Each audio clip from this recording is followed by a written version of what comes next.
He's nominated for a Critics' Choice Award, was nominated for a Golden Globe. The cast is nominated for a Screen Actors Guild Award. Jamie Dornan, star of Belfast. Welcome to the show. Thank you for having me. So, Jamie, let's talk about Belfast, which is tell us how you play, basically, this is Kenneth Branagh's movie about his upbringing, his life, his family, while he was growing up, when it was the height of the Troubles in Northern Ireland, and you play his dad. Can you tell us when you and Kenneth first started talking about the movie, and also tell us about the character Pa that you play? Yeah, so it's semi-autobiographical, is how Ken calls it. It's based on his life. He does this nice thing of saying it's how he remembers it, rather than like this is play by play factually what exactly went on 51 years ago. It's when he wrote it, it's kind of his memories of being 9 years old in Belfast, where he'd lived his whole life, and the beginnings of a conflict that we didn't know at that point, that would go on for 30 years and sort of be labeled as the Troubles. Yes, I play his father, who's just called Pa, in again, to keep a bit of a distance between reality and what we're given on screen. You don't really know anyone's names. I'm Pa, Katrina Balfe plays Ma, Judi Dench plays Granny, and Ciarán Hinds plays Pop. The central character is called Buddy, who's a young version of Ken, but Ken called him Buddy so that it sort of makes it, again, keeps that separation, and it makes it a sort of everybody likes someone called Buddy, I guess. And yeah, I spoke to Ken first time during the first lockdown, 2020, probably around May time. And my agent said, listen, Kenneth Branagh's making a movie called Belfast. He wants you to be in it. He'd love you to read the script and talk to him. I read the script faster than I've ever read any script, probably, and spoke to him the next day. At that point, it was just Judi Dench attached to the cast, and that is all you need for you to say yes very quickly, and then end up rounding out the cast with all these other great players. So yeah, a bit of a dream job, to be honest, to have those caliber of people to play with every day. Well, and will you talk about the interesting dynamic between Pa and Ma? Because as you mentioned, it's really told from the perspective of Buddy, who's like 9, but we still see the hints of real adult situations where your character and Katrina Balfe have to make serious decisions of staying the only place they've known or potentially moving, and your character is often not there and not seeing sort of day to day, but also carrying that weight with him. Yeah, and listen, I think that's the reality of it, and what is so poignant about the way it plays out is we do see the whole movie through the eyes of a 9-year-old boy of Buddy, and as a result of that, everything's heightened. Like his parents are sort of this sort of elevated, like they almost have this sort of mystical, otherworldly quality to them, because if you're lucky enough to have a good relationship with your parents, we all saw them a bit like that. We all saw them in this sort of heightened state. And I remember thinking my dad was the strongest man in the world. He wasn't even the strongest man in the family, probably, but like, you elevate this idea of them. And I think similarly for Buddy, but what also happens is it creates this this idea of the lack of understanding of the gravity of what they're talking about. They're having these massive, big, life-altering discussions and about what they're going to do. Are they going to leave Belfast? But how they're going to pay the taxman who's chasing them. These very everyday, relatable aspects of life, and we get to see them through his point of view. It's sort of, I don't know, it humanizes them more, I think, and it makes us understand them more. His dad was away a lot for work, but actually that ended up being the thing that they cannot saved them. Saved them's too strong a term, because many people stayed and had, even despite the conflict, had good lives in Belfast. But the fact that Pa was already working in the UK, working in England, it gave them this sort of safe passage that they could get to England. They'd be guaranteed work, money, a home, all this stuff that just made that passage much more of an option than fleeing the beginnings of the conflict without any sort of plan. I think through Belfast, which is now it's on demand everywhere and still in some theaters, but I think for a lot of American audiences, they're kind of getting their first education in the Troubles in Northern Ireland at that time, which was essentially, in the movie is certainly not about that, but it was essentially a conflict between Irish nationalists who were mostly Catholics who wanted to, leave the UK. And then there were a lot of loyalists to the UK, and they tended to be Protestant who wanted to remain part of the UK. And that was essentially the conflict. But how did that conflict, when you were growing up, Jamie, also in Northern Ireland, and you obviously came along a lot later than Kenneth, but how did that impact and inform your own childhood and life? Yeah, well, this movie is very important because it shows how a real, normal, everyday working class family were affected by the conflict. These were people who weren't tribal, who weren't driven by their religion, who weren't, loyalist or nationalist. They were just people trying to live a peaceful life and had lived a peaceful life. And that is a large percentage of people from Northern Ireland. I was born in 1982, so 13 years into a 30-year conflict. I also had a much more middle-class upbringing than Ken did. About as privileged an upbringing as you can get in that part of the world. I very luckily for my secondary education went to an integrated school, both Catholic, Protestant, about 50-50% wise. That's quite rare. In fact, in Northern Ireland today in 2022, our primary schools, so age 4 to 11, less than 7% are integrated. So kids from the age of 4 are being told that they are different from the kids who live in the same street as them because of the church that their parents go to. It's shocking. There's no way of getting they're ever going to advance as a country unless they deal with that, which is crazy that we're still having that conversation now. But you can't be from that part of the world and not be negatively affected by what went on.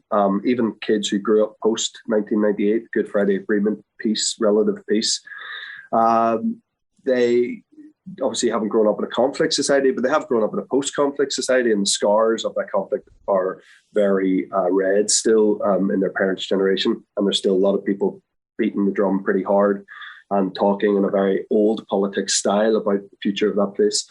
So, it's still a very complicated part of the world. I think this movie is important because it does show to a wider audience.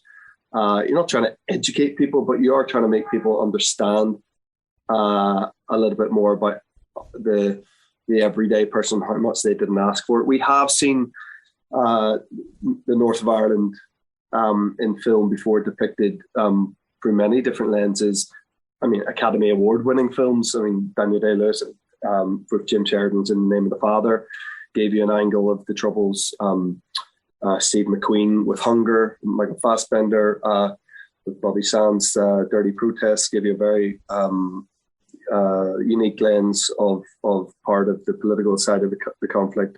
Jan Demand made 71 a few years back now, gave you another angle from the British military angle of the Troubles. So, collectively, there are a lot of stories have been told about that part of the world, but why it's so important for me, speaking as someone from Belfast, and I know how important it is for people from Belfast, for people to understand the human side of it, not always from a politicized lens or paramilitary lens, sectarian, tribal lens, just a normal family. That is so vitally important to tell that story.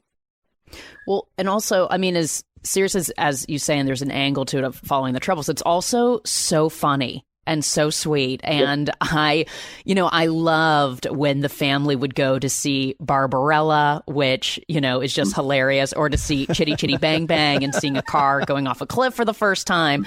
And those moments keep it so light. And I'm so curious about, Kenneth Branagh, like trying to keep it light, even though, keeping it as exactly what's going around it as well. I think therein lies the complicated structure of people from the island of Ireland. We are all, we find humour in the darkest of places. I think you'll find, if you've met anyone from Ireland, you probably understand that. We've had to. There's a resilience to people from that island based on, tyrannical British rule, through famine, through 30-year conflict, through many bleak periods of history, that we've relied on humour to get us out of it. And as a result, a lot of the stuff that's made there, a lot of the ways we're represented has both the sort of torment of the surroundings and the situations and the bleakness that can sometimes bring, and the division, but then also the humour, which is, a big part of who we are.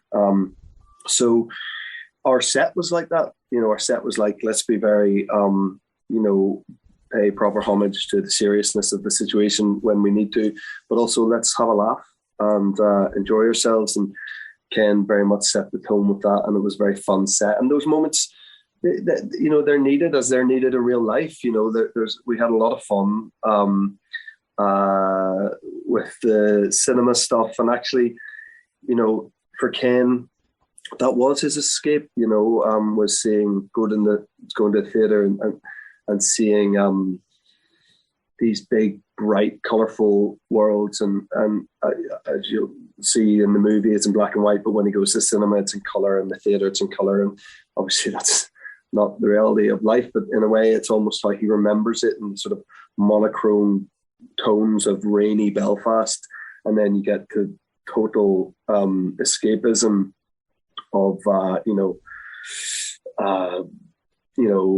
Chitty Chitty Bang Bang and all its glory and all its color and all the fun of it, and Jesus, they needed that when they were dealing with what they were dealing with on their doorstep.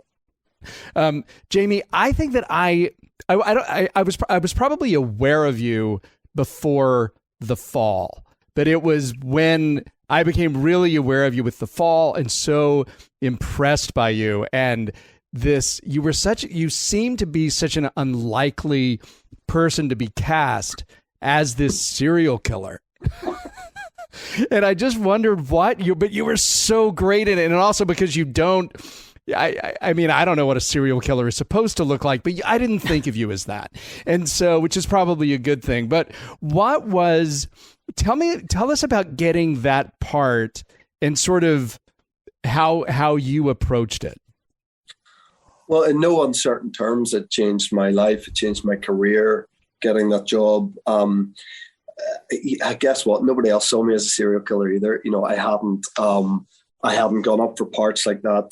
I had always gone up. I'd never worked for the BBC before. I'd auditioned a lot. So, they obviously weren't that keen on casting me in anything too big. Certainly anything dramatic. I often went up for sort of fluffier, boyfriendy type parts maybe, or some sort of well, they probably still saw you as, because you had done modeling, and so that's sort of what their perception was. And I don't blame them, and they were probably right to think that way, and I understand where that comes from. So then it's a very strange sequence of events, because I actually got sent The Fall for a different part, because you're right, no one did see me as this serial killer, and I auditioned for a different part, for a police officer who dies at the end of the second episode of the first season, and at the time in my career, that would have been a decent part for me. I was like, this is pretty good opportunity to work for the BBC. Quite like the part. There's a couple of interesting scenes with Gillian Anderson, who I knew was involved at that stage. Anyway, whatever I did in that audition for the police officer, they saw a darkness in me. Wow. Which I was not trying to play, by the way. But it was just in there. It was just in there living within me, which is worrying. And I remember I didn't hear anything back after that audition, and I was like, Jesus, I thought that went well. Well, okay, well, whatever. Anyway, then I heard they wanted to see me again, but for a different part. And I went, right, here we go. This is going to be the smallest part in the world. Who is it? And then realized it was the guy, and it was Paul Spector. And I learned so much about myself, actually, to be honest with you, knowing that I had that in me. I found out a lot about myself. It opened up my opportunities in a big way because, to be able to portray someone who has that sort of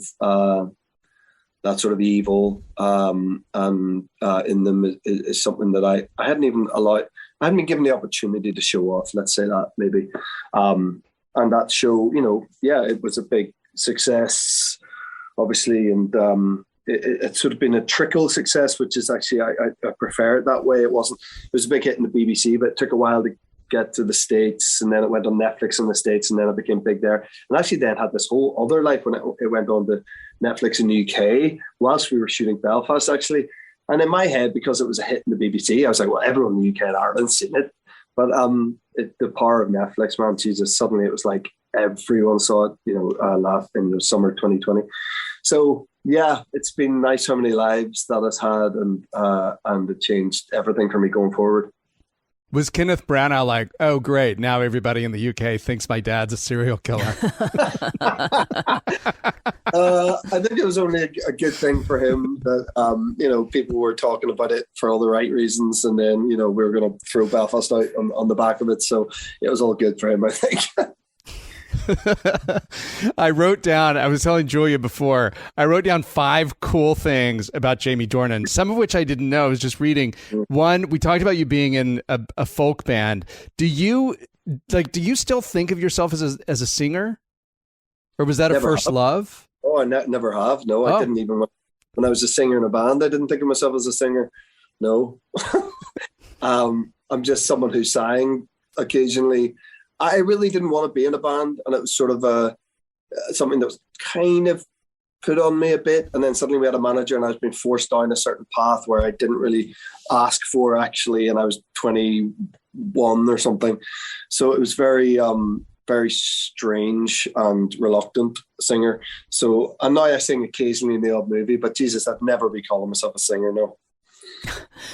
I feel like every once in a while we'll get a tidbit of information about this fraternity of brothers that was palling around in LA, of you and Robert Pattinson and Andrew Garfield and Eddie Redmayne. But I need to know, who was the messy one out of you 4 living together, and who would leave the milk out on the table, and who, what was the dynamic like in this fraternity? Well, I feel like over time that's just growing into something totally more suitable to feeding people's idea of what that was. Yes, I imagine you all in bunk beds and like the Brady Bunch, yes. reading scripts to each other. Yeah. It was only Eddie and I lived together. So Eddie and I lived together, but it was around 2008, 2009, where we were, 2007, 8, 9 probably, is when we were just in LA a lot together at the same time. So we'd always be hanging out together, but only Eddie and I lived together. But Garfield and Rob were, always around, Charlie Cox. I mean, there's loads of us who actually ended up going on to do pretty well for ourselves. But at the time, we weren't. We were pretty messy. It's now weird to think about it. Well, particularly for Eddie and I, who live together, and Eddie's been one of my best mates for a long time, and now we've got 5 kids between us, and we're very much more sort of together people and stable people probably, but we had a lot of fun, and we were never, I think the key out of that group of guys then and now is that we were never competitive with each other. We were up for the same stuff a lot of the time, but that was we were cool with that, you know, and it all sort of worked out in their own kind of individual way in the end. And they're all really great guys and really good actors, and it's cool that it kind of all happened for us in a way. Yeah. You were also, I always forget during your modeling career just how you were a huge model. I mean, that, and you were really young. And what were those? Did you just go insane? Because here you were traveling around the world, every temptation at your disposal. How did you not go down a very bad road? I probably ventured down the road for a wee bit and then got scared and turned back a few times. You know, I'm currently in New York, as I told you. I'm in a hotel room in New York. I spent so much of my 20s in this city. I had a lot of fun, got up to a bit of mischief, you know, definitely enjoyed the whole traveling, meeting cool people aspect of it all, but I didn't enjoy the actual work. I didn't love someone saying, you know, look up a bit, put your arm down. Yeah, all that sort of instruction of it all, I didn't love. I have to say, I always felt very trapped, maybe, and I felt it was I didn't get a lot of creative satisfaction maybe from modeling. But you're right, it was very good to me, and I did well out of it.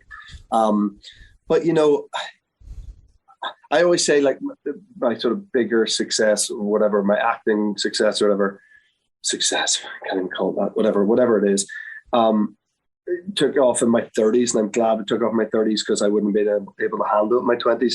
But I think what happened to me in my 20s, you know, when I first started modeling at 20, moved to London, in a way, I wasn't ready for it, but it was like what happened in my 30s light. It was like a light version of that. Like, it just about handle that. I've always also I attest any not losing my head to everything, to the fact that I've had the same group of friends since I was a kid, and they couldn't care less about what I do and the world in which I do it. They have always kept me very much like I'm still this boy from Belfast, which I am, you know. So I'm going to give them credit for not losing the run of myself in my 20s when I was dancing around New York. I'm glad you survived it. Congratulations on that, Jamie Dornan. It's great. It's great to have you here, and congratulations on Belfast. It's in theaters. It's everywhere on demand. Big front runner in the Oscar race, as is Jamie Dornan. We really appreciate you taking time for us. Thanks, guys. I've had a lot of fun. Thank you very much.